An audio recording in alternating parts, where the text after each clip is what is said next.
Ladies and gentlemen, welcome back to the Julius Baer Generations Cup. It's Magnus Carlsen and it's Arjun Erigaisi. They finished first and second in the preliminary stage. Magnus Carlsen was absolutely dominant. He was lights out in the prelims. He got a record score and he has made it to the finale with general ease. So has Arjun Erigaisi. He did have a playoff, but to be honest, seems like these are very clearly our top two players out of 16. Before we jump into the finals, day number one, part number one, a word from our sponsor, Incogni. Folks, it's 2022. The world is more borderless and online than ever before. You probably don't realize this, but your personal information is being leaked via hacks and literally sold by data brokers. And I mean your name, your address, your contact information, potentially your social security number, and your shopping habits, and even so much more. The smallest inconvenience of this is you getting a daily telemarketing call. But that's where Incogni comes in. They fight on your behalf to remove your personal data from data brokers. All you have to do is create an account and grant them the ability to work on your behalf. And then they'll get to work removing your data from the deepest, darkest corners of the web. You are going to be shocked in how many places there is random scattered personal information about yourself. I highly recommend a service like Incogni because it helps you protect yourself against the small annoyances of the world getting more digital and also potentially the far more serious ones. And if you're interested in Incogni, I want you to click the link in the description below. Governments move slowly when it comes to these types of issues,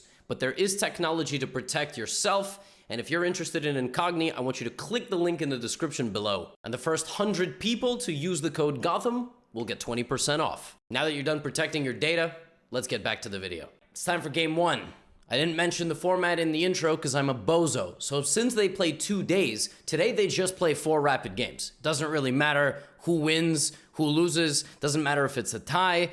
They always come back tomorrow and they play again. Now, if they split the rapid portion after the 2 days of action, then on the second day they will play Blitz and Armageddon.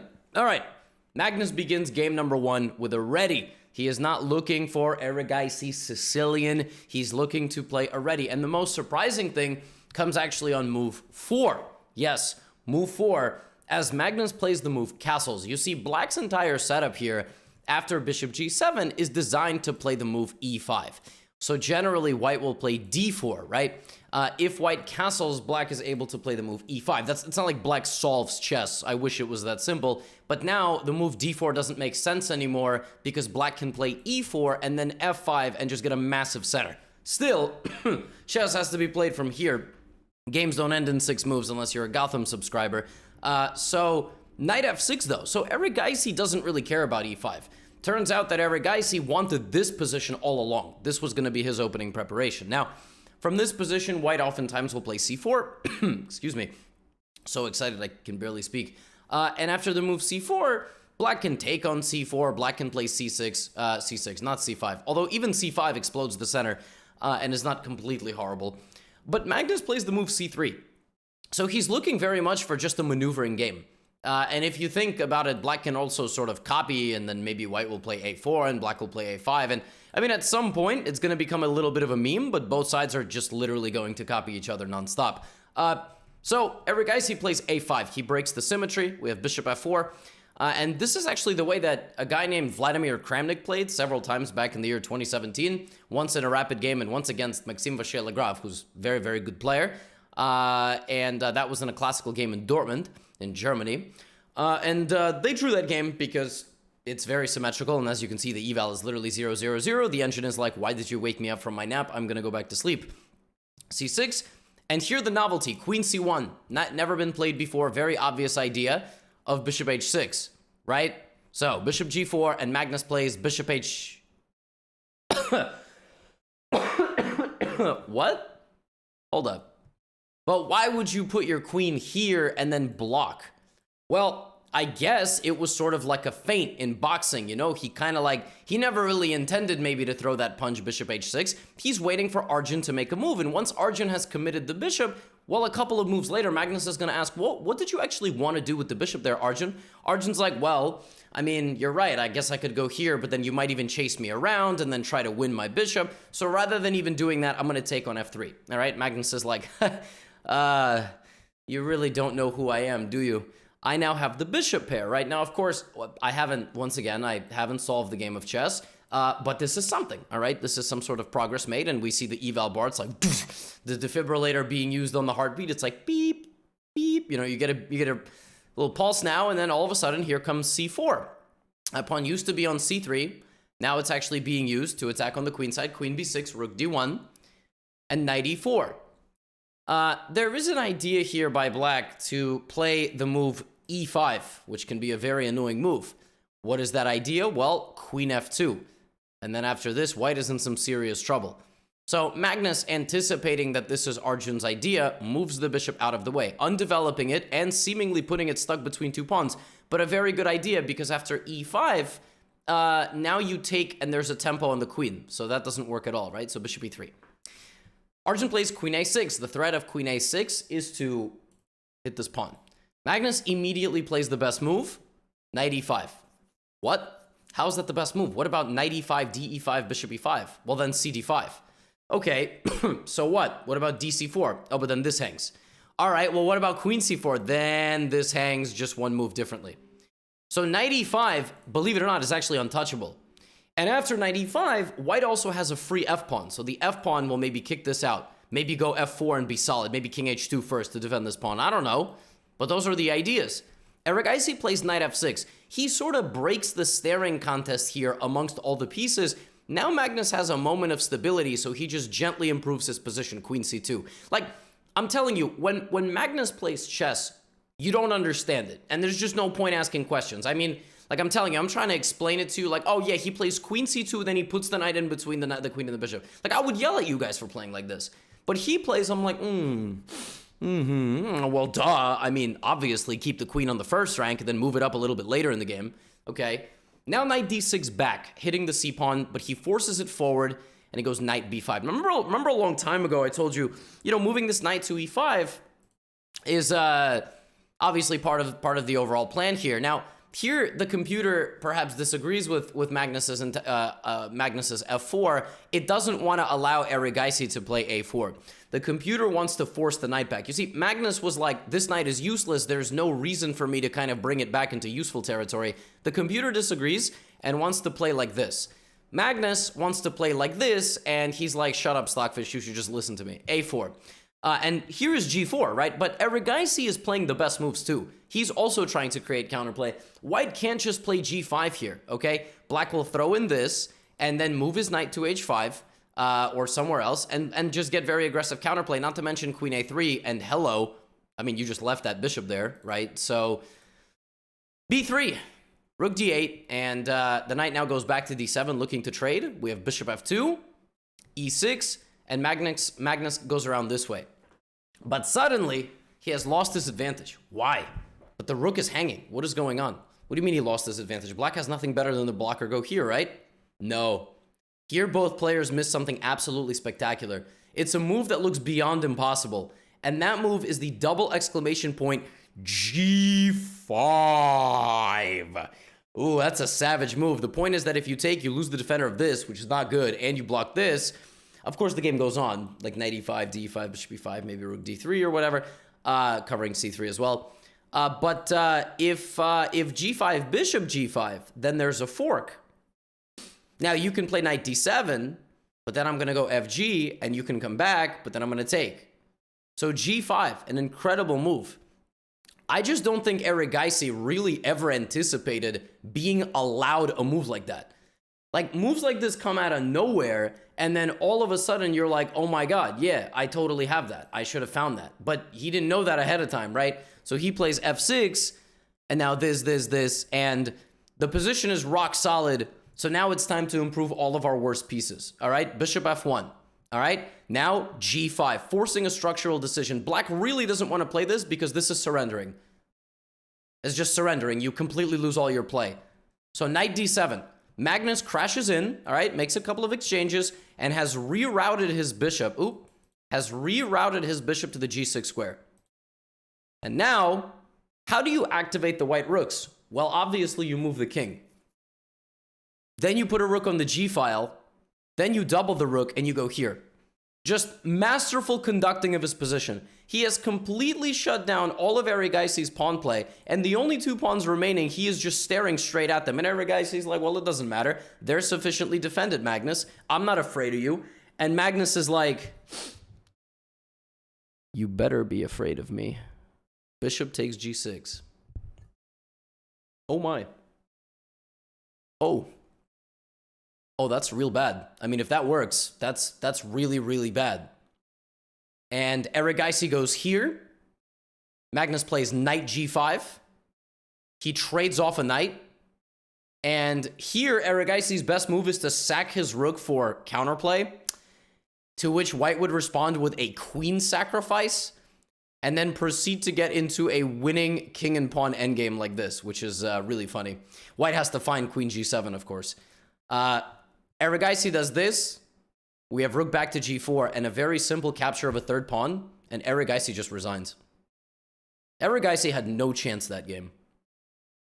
I mean, except for that one move g5, which he never really saw, so he never had a chance that game. Now, when the favorite of a matchup wins a first game like that, one of 2 things happens. He destroys the rest of the matchup and it's not close, or that's just a throwaway game. You know, like, the worst kind of game to lose is the one that you're winning, right? It's okay to lose a game where you get pancaked, because then you just brush it off. And Erigaisi is cool, calm, and collected. Let's see how he's going to brush it off. He plays e4, e5. All right? Knight f3, knight c6. Italian. Knight f6. Now, we don't get any sort of gambit, all right? No center game, no Max Lang. We don't get a fried liver attempt, all right? Because obviously Magnus would have played the Traxler because he owns the Black Gambits repertoire per GothamChess. Now, we have d3. Gioco pianissimo. And after d6 castles, Magnus plays his pet line. This is the line that he played against Jan Nepomniachtchi in the World Championship match. This is a line that he has played multiple times also since then. It's this move. So a5 prevents b4. And also what it does is it allows the bishop to go to a7 and sidestep d4. So just sidestepping any tempo move. The bishop camps out here and hits f2. And it's just a more aggressive way of playing the Italian. Now, yeah, the World Championship match went rook e8, bishop a7, rook e1, bishop a7. And then we even saw some positions where white goes like this. And black even plays bishop b8. Not right away, but that's like the general idea. Like, we've seen stuff like this. Erigaisi plays this move, which is bishop g5. Very provocative move. It's very provocative because he understands that in the future, black is going to play g5. But in this position, Magnus plays something that has only ever been played once. He doesn't castle, and he doesn't play into his opponent's preparation with the immediate g5. And really, there's nothing else. I mean, black can play another waiting move, right? That's another idea. But instead of that, he plays this waiting move. The only ever time this was played was between a 1300 and a 1600 in the girls under 14 World Championship. So it was just like two teenagers just playing a chess game somewhere in Florianopolis, Brazil.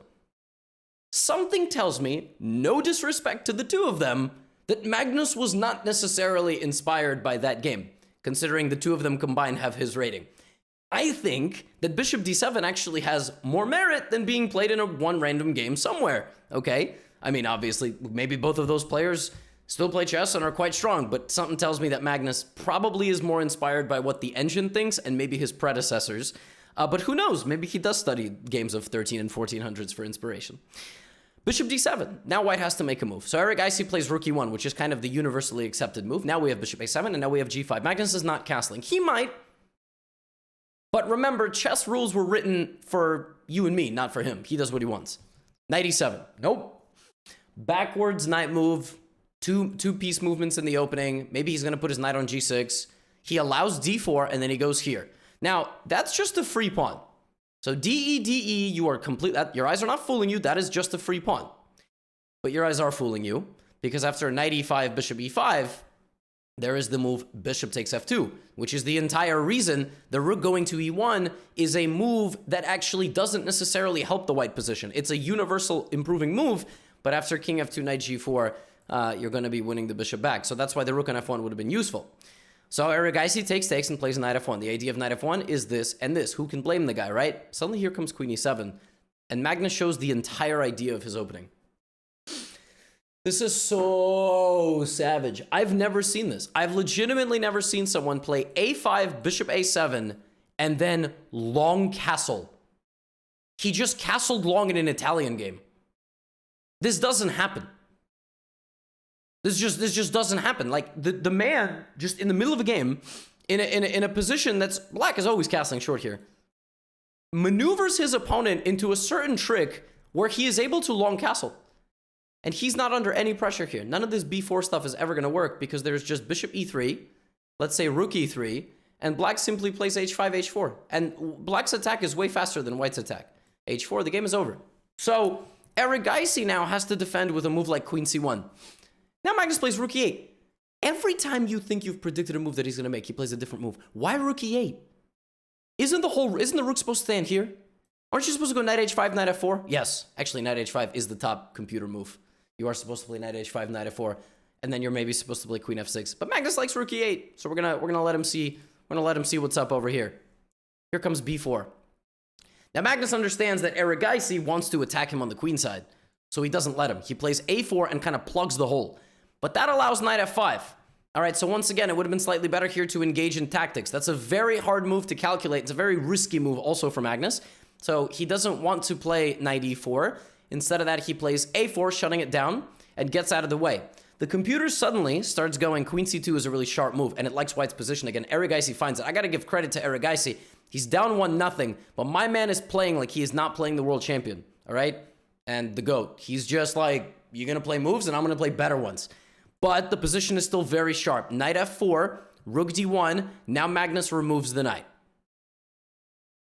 In this position, Erigaisi has the option to just take on f5. He also has the option to take on d8 first and then take on f5, right? A very simple approach to the position. But then there would be e4, and you have to calculate all sorts of, sharp variations. Instead of that, we have queen a4.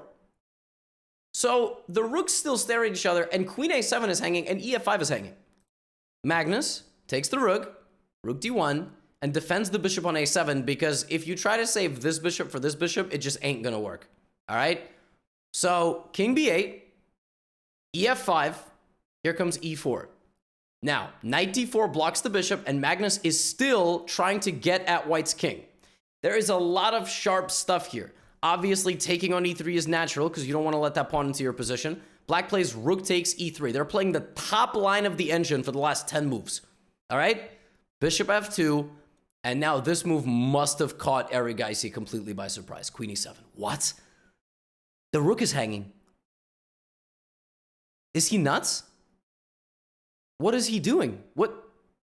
Take, and just move the king, right? Obviously. Erigaisi must have thought that it was going to be bishop e3, queen e3, king f1, and knight g4, right? When the threat is queen f2 and knight h2. There's two different mates. You can't stop them. But if you see, it's m3. Because there's knight c6. And it's mate, rook d8, queen a7, and if takes, it's rook d8 here and queen a6. So Erigaisi's like, wait, the world champion blundered. What is he doing? I can just take the rook and go here.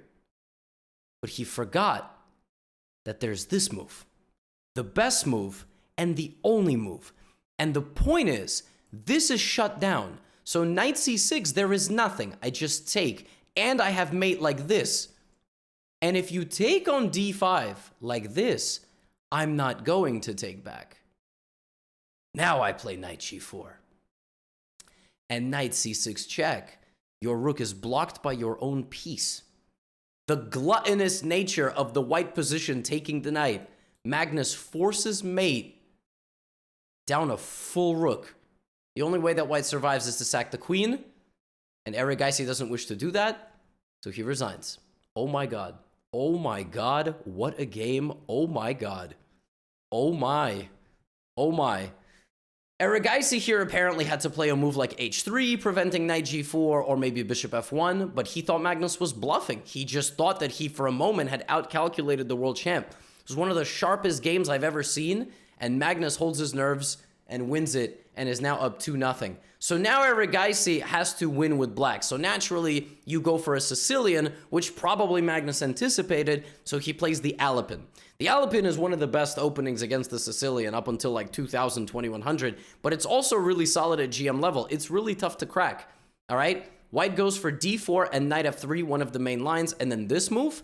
That move catches a lot of people off guard. The idea of the move knight a3 is to go knight b5, knight c7, which is very, very tricky, and there's also lines with bishop f4. There's also, of course, bishop c4 and knight b5 stuff. So, that doesn't happen. Knight c6 is not the best move. Queen d8 first is a good move. So now the move knight b5 is just met with a6. Knight c4. And now Magnus begins a crusade of exchanges. He removes the knight. He removes the queen like this. And he's basically like, Arjun, good luck. Knight e5 attacks the pawn. Bishop e2 defends, attacks. Let's trade bishops. We're both going to have to castle at some point. Arjun keeps his king in the center. Now, Arjun, to his credit, is actually playing great moves. The reason this position is better for black is because he has a better pawn structure. White's pawns are actually more like sitting ducks rather than assets. And also, this bishop is more active. The knight potentially has a greater role in the future. And the king is more centralized, which is actually important in endgames. All right, we're definitely in an endgame right now. Rook a4, rook d8. And I mean, Arjun just has a really nice position through about 20 moves. The problem is, how does he win? Well, apparently, bishop takes knight, a shockingly anti-positional and counterintuitive move, would have left Arjun with an endgame where maybe he has some winning chances. I mean, maybe not against Magnus, but against, I don't know, an idiot like myself. Rook b5, rook b2, rook e5, rook e2, like not rook e1, but rook e2. But he chooses to keep pieces on the board, and the dance continues, right? The dance of the pieces. But now Magnus is actually improving his structure. His pawns aren't sitting ducks anymore. Erigaisi is doing his best. Magnus is ready to defend his position and start bringing his king at some point, but he's still playing with his pawns, and he's turning it around. And not only is he turning it around, he's getting enough pieces off the board that it no longer matters. Look, it was always going to be a tall task to beat Magnus with black. And as you can probably tell from my tone of voice, Magnus ended up getting a very big advantage, actually. A winning advantage for a third game of this match. But, of course, he doesn't have to win, so he doesn't really care. He also understands that Erigaisi, in a must-win situation, will take more risk. And it's kind of common chess etiquette that if you know your opponent is going to take risk, especially in an unrated game like online, because these events are not rated, like there's no online rapid rating yet, you just sort of force the draw. Sometimes they even do it over the board. And so Magnus gets down to this endgame, trades everything, and wins his pawn. And let me tell you something right now. Magnus Carlsen is untouchable. Like, he is playing, except one move, all right? In that first game, he is more clutch at the right moments, and he's just got a presence on the chessboard, it feels like, in this event. He feels like a man on a mission. Today, he wins very convincingly 2.5-1/2, and he's up 1-0 in the mini-match. Erigaisi will have to not only beat Magnus tomorrow in the rapid portion, he's also going to have to beat him in the Blitz or the Armageddon. So he's going to have to beat Magnus Carlsen tomorrow in 2 different formats in order to win this event. Otherwise, it's going to be Magnus. I'll see you in tomorrow's recap. Get out of here.